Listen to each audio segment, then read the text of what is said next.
Hello, my name is Sebbi, and welcome back to the coffee break in Minecraft. Today is Wednesday, August 5th, 2020.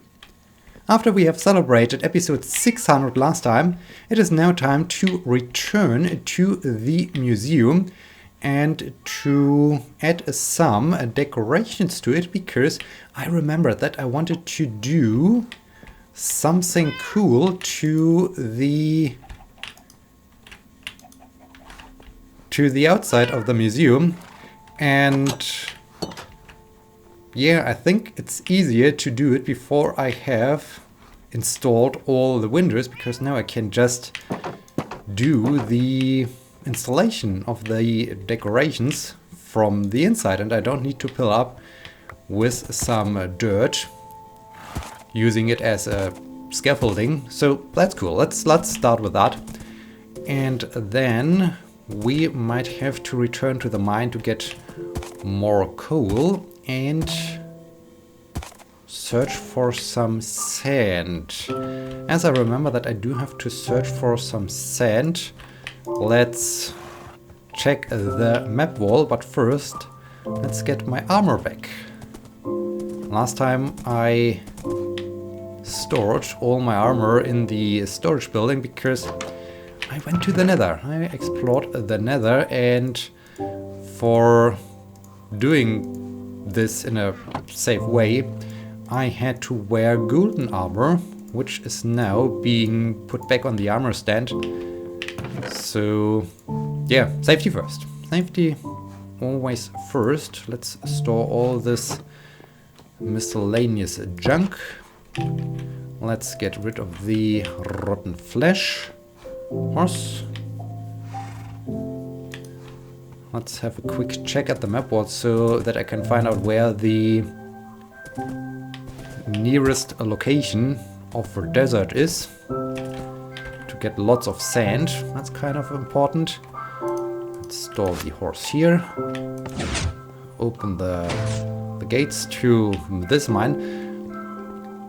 With the museum now being built, I'm not quite sure what I will do with this mine. I mean, I excavated it. I built this staircase down to this large room, which I wanted to turn into some kind of museum or so, but maybe I need to do something else down here. I still have the spawner somewhere in this direction. Maybe I can do something with the spawner. There's also some branch mining going on. So yeah, I'm not sure. I'm not sure what I will do with this place. I mean, it needs lots of refinement until it's really useful. But maybe I can do something cool down here. Let's see. Let's see. We are here. So there would be either the way to go here to find a desert. This way is... yeah, okay. I can either travel this way or this way or that way. We are really in a position where deserts are rather far away. So here I need to basically traverse an entire map to get to a desert.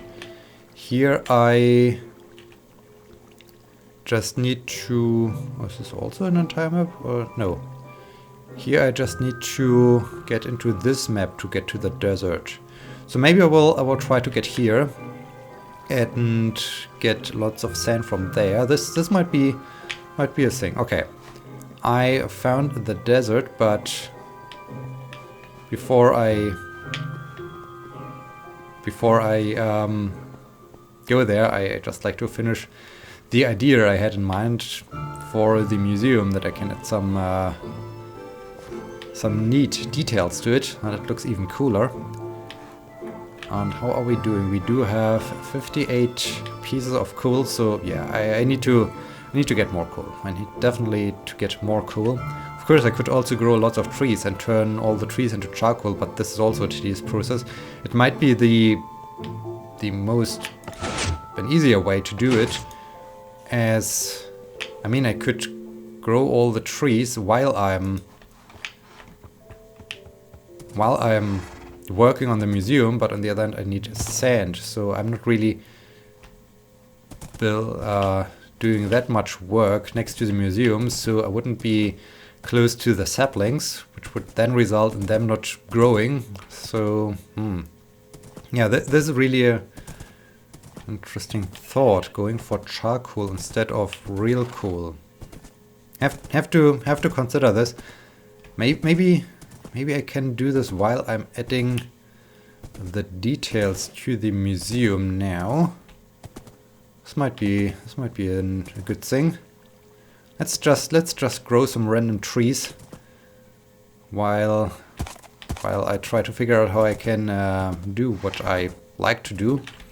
The idea is to have those stone walls to the side of the museum diorite wall. Yeah, I think this is the, let's just see.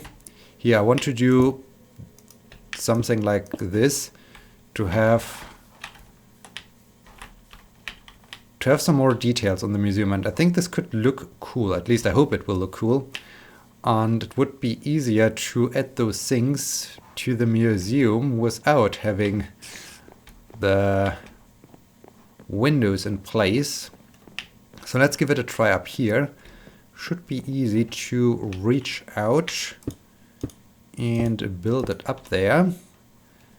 By doing so, I can just give it a try and see if it looks good or if it does not look good. Just think it could be cool.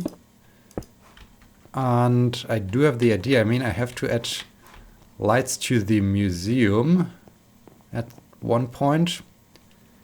And so I could add some lights to these stone walls. I mean, this could look cool when the lights then hang down from it. Let's add some stone walls over here as well, and then go down to just see if it looks good or not. Yeah, so it's exam season again. On Monday I had a written exam. This was rather easy because I just had to monitor it, and there have been only 10 to 15 students or so attending this exam. It was also easy to grade because there weren't so many exams to be graded, which was good. Yeah, I think this looks. Ooh. Okay. I wanted to avoid dropping down there, and then I purposefully jumped into this drop. But yeah, I think this makes things look cooler, especially with the contrast to the blue windows. Yeah, I like this. So let's continue. Do I have more diorite, or do I even have to remember bring? Yes, I do have more diorite. That's perfect. So let's turn the diorite into diorite walls. Very nice. Good that I do have my silk touch pick, so I can safely remove the glass without breaking it.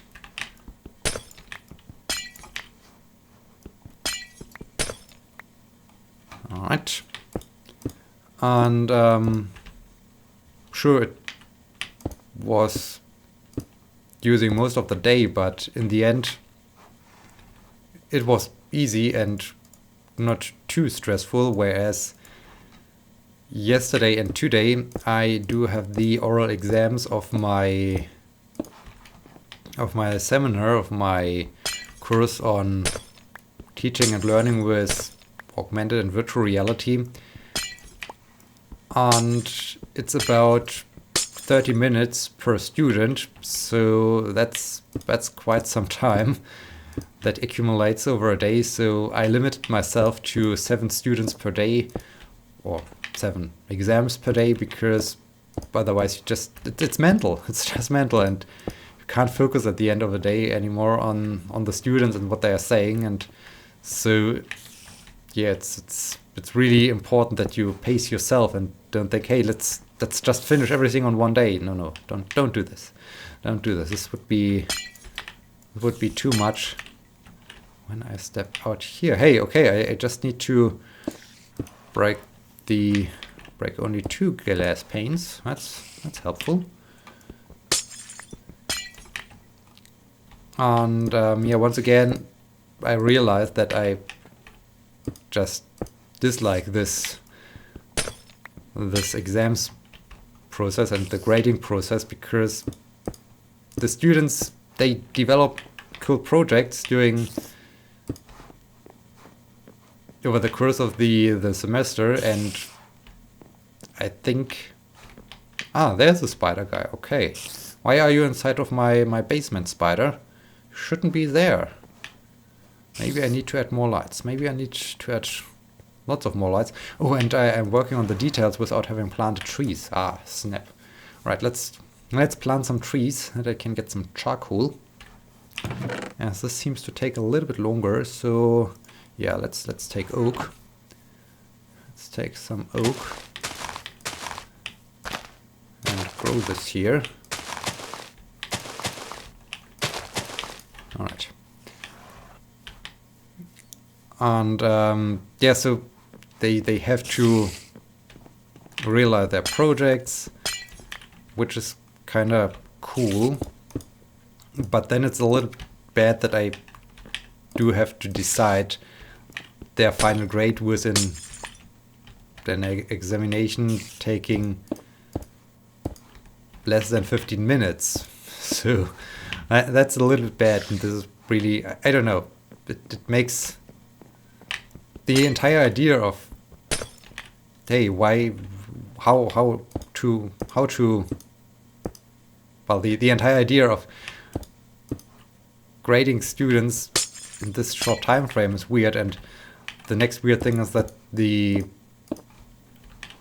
official rules don't give so much leeway. I can just choose between various options. So I could, for my seminar, I do have several options of forms of examination, but none are really good. One is they have to do a presentation and then afterwards turn in a written report, or they do have to write some kind of log while they are developing their things and turn this in, or I can write an exam, but I don't know how I should write an exam about such a practical course. So I just don't know. This makes no sense. This makes absolutely no sense. And so I thought the best way to do it would be to do those oral exams, as they are rather easy and give the students, at least from my point of view, the best opportunity to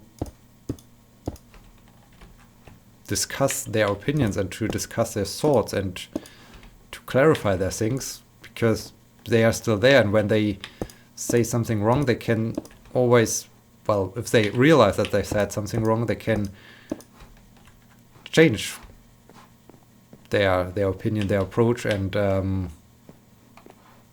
still receive a good mark. Whereas when it's a written thing or so without the direct interaction, then there's no longer this change. But in the end, it's just, yeah, they still have to perform well doing a very short time frame, and when they don't do, then this does not really pay respect to the work they put into their projects. On the other hand, I think when they worked so much on the projects, they should really know. They should know more, because there have been 2 examples yesterday where the exam was not. Do I need to have this here as well? Yeah, let's add the details here too, where the exam was not that great. And there I must say, well, we discussed all those things in the in the seminar, and I asked the questions in a way that you had to apply the theoretical knowledge to your project. So it was really the thing you have developed over the course of the semester, and when you don't know it then maybe you should have put or invested more work and more effort into your projects. So yeah, I don't know. It's really a difficult thing between. It is sad when they don't perform well, but on the other hand, there's basically no excuse for not performing well, so to say. So yeah, I don't know. It's just that once again I realize, okay, I find this grading process at the end of a semester rather weird.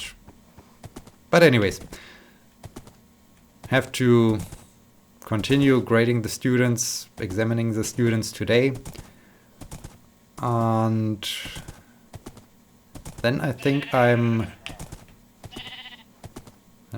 done with all my students. Well, of course, I do have to grade some reports, which will be also pure fun. Oh man, I don't want to read all this stuff, but I guess I have to. And I have to be part of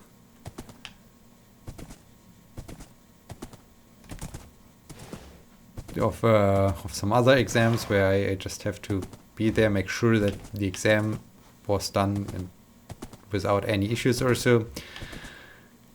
But yeah, it's at some point it will be over. So midst of August, I guess I'm done with all those exams, and then it's finally done with teaching for the summer term. And soon there will be the preparations for the winter term, where we still have to find out whether we can do it in person, or if it will be purely remote, or it will be a mix between remote and in person. We need to see. We need to see how this will pan out. And yeah, then there is still the issue with my bike. So I found the shop where I can get my bike fixed, and I wanted to go there on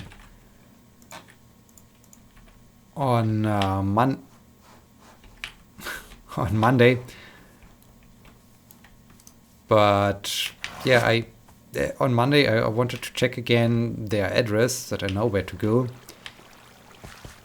As I checked their website, there was a thing on the website that really, not really shocked me, but made me super sad, because they posted a news that their son died in a car accident. So basically he collided with a car while cycling and died. So now the shop is closed until further notice. And hi. And yeah, this is basically the thing where I always think, when I'm cycling,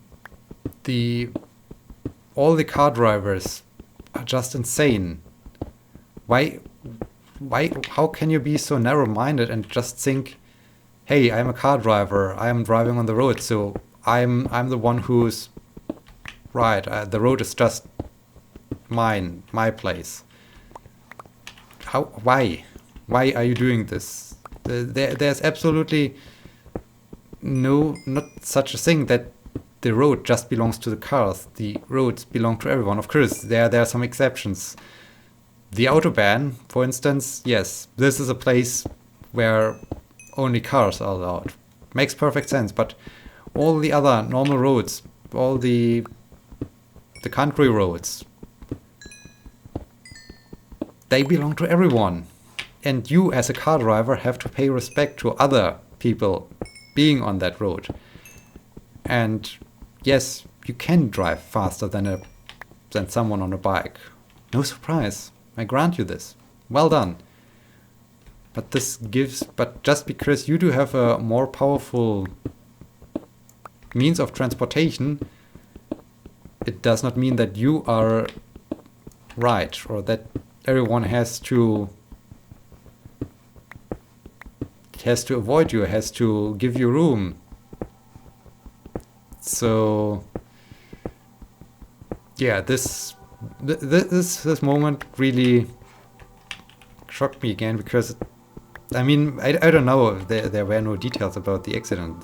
It was just bad enough that they lost their son in a car accident, but it just brought up this entire thing where I just need to say, people in their cars, they are way too reckless, and sometimes I just wish that there would be a day where no cars would be allowed, or that we can just change the world, that all the people that are currently driving their cars, that are currently thinking, oh, they are in the right position, that they should just try to cycle uphill along ascent, and being passed by cars, or being chased by cars or so.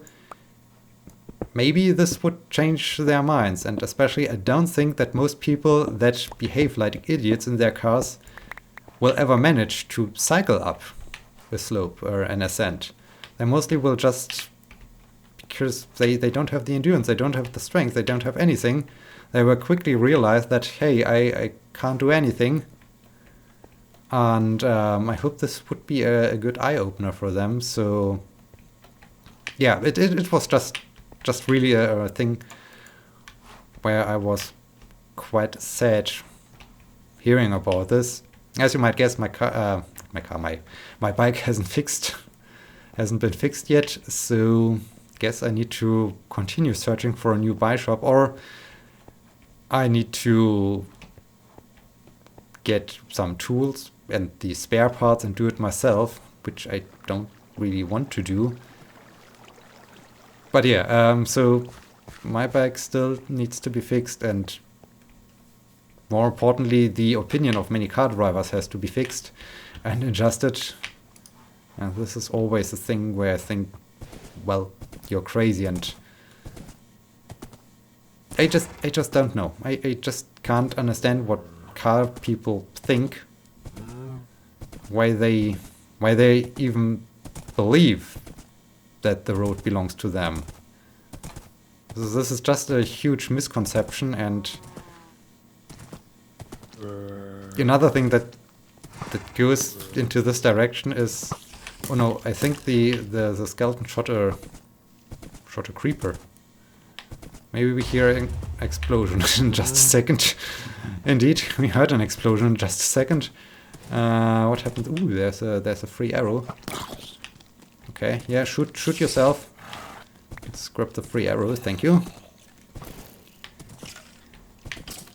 Yep, fight yourself. Very good. And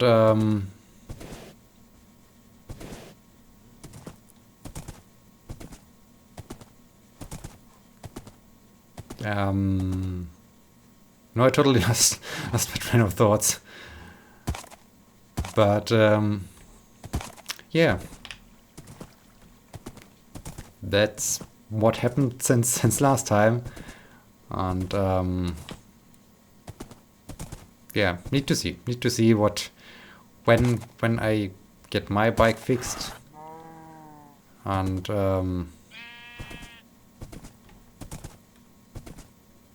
need to see how then cycling is, because I still like to do it. I still like to have the months of cycling for August. Just need my bike, and with all those delays in getting the bike fixed, the month will be halfway over until I can finally cycle again. So this would be also sad.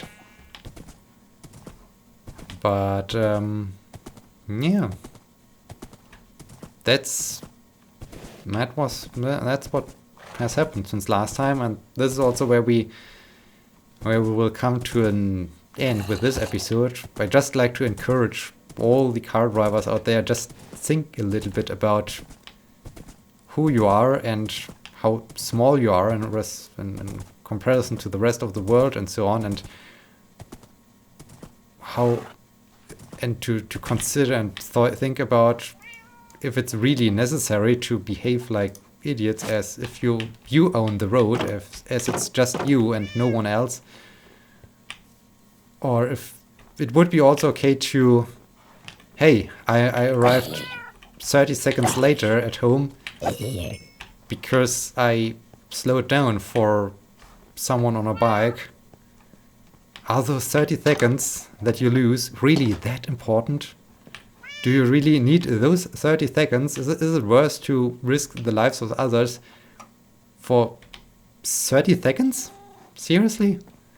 So yeah, with that, we are at the end of this episode. I hope you enjoyed it, and I hope you will be joining me next time. Thank you so much for watching. Until then, my name is Sebbi. See you!